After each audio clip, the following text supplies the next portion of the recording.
It's been so long since we've had any leaks, I'm pretty sure everyone thinks that I'm retired. But no, I'm back since we actually have some leaks to cover regarding the 2.1 beta, and the first thing I want to cover is Best Boy Aventurine. His updated kit looks much better than before, and considering the fact that his old kit looked so strong, things are just looking better and better for Aventurine pullers like me. The main things we were doubtful about, such as Aventurine's ability to prevent CC and his shield duration, are much more clear now. We still don't exactly have his numbers yet, but as soon as we do, I'll be the first to make a follow-up video to tell you how good his shield values are, his damage contribution and light cone specifics tomorrow. But without further ado, let's get right into his kit.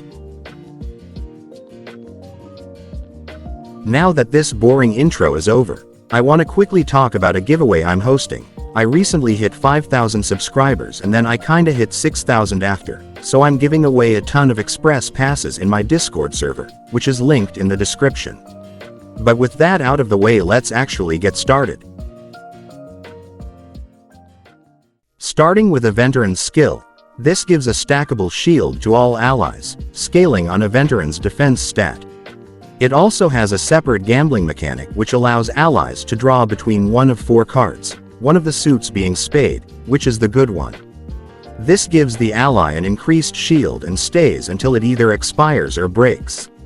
Having a shield tied to his skill is much more favorable than the other shielders we currently have, especially when it is team-wide and does not need to be recast, but I'll get to that later. Last time I talked about his ultimate, I got cooked for reading it wrong. Like a lot. But this time, when Aventurine uses his ultimate, he gains a random amount of coins, which will be relevant when I talk about his talent later. He additionally deals imaginary damage based on his defense to the enemy, with a chance to boost the targets of the ultimate's crit damage taken.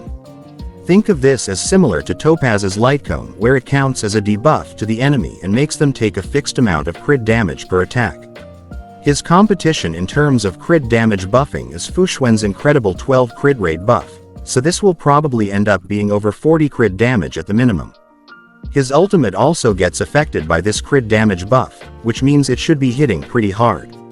His talent is where most of the fun stuff lies, as when allies protected by Aventurine's skill shield perform an attack, Aventurine gains a coin, up to a max of 10. He also gains coins when teammates take damage from attacks, which means he could gain 4 coins from just one AoE attack from an enemy. The coin gain from attacks also varies based on the type of card the ally has, with Spade cards providing Aventurine extra coins. When he reaches 6 coins, he will consume 6 of these coins and perform a follow-up attack, dealing multiple instances of imaginary damage to random targets, each hit having a chance to lower enemies' effect hit rate. Due to the various amount of coins he gets from allies simply attacking, he should be firing off this follow-up attack a lot, and I mean it, a lot. This means that Aventurine's damage contribution will be pretty high, probably enough to justify investing into his relics to maximize it. Finally, his technique lets you actually gamble in-game. After it is used, Aventurine rolls a dice with 3 possible outcomes. It's also funny enough to have a pity system, which guarantees him the good roll after a certain amount of attempts. After entering combat, Aventurine's defense is increased based on the result of this gambling session, with the good result further increasing it. This also applies his skill shield to all allies and draws a card. His first trace is another conversion, like Black Swan and Ruan Mei, increasing his crit rate based on his defense stat. This is like the best thing anyone could have asked for, as Aventurine will actually crit his attacks, unlike a certain Quantum Hunt character. In all seriousness, this allows Aventurine to not ruin his sustaining ability to build crit stats. This means that his sustaining ability should be generally just as good as his damage, which is a great sign. His second trace increases ally effect res permanently, combined with lowering enemies' effect hit rate on his follow-up.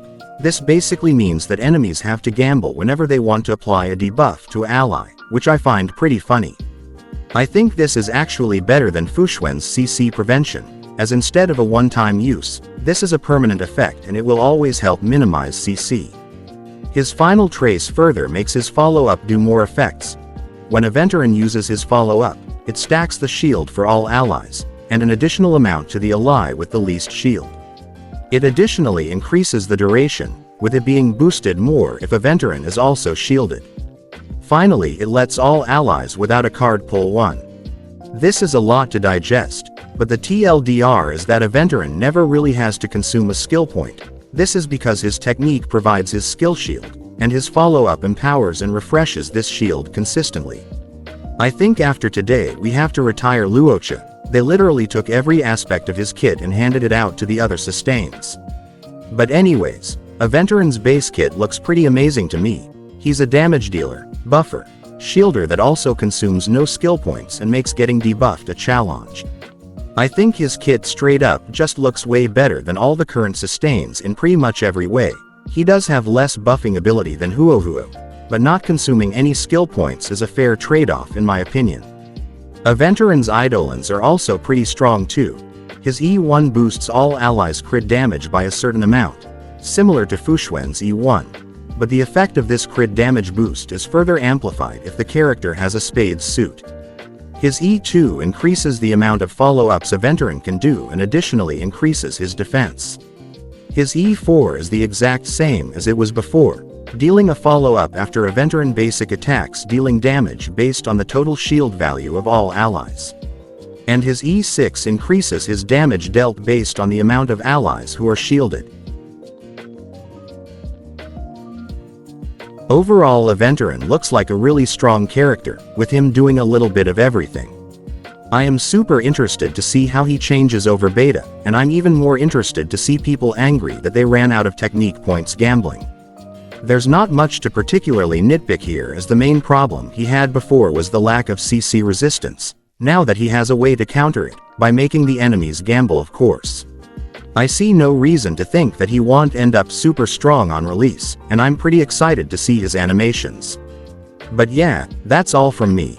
Thank you for all the support I've received over the past couple of months. It's super insane to me and I'm extremely grateful.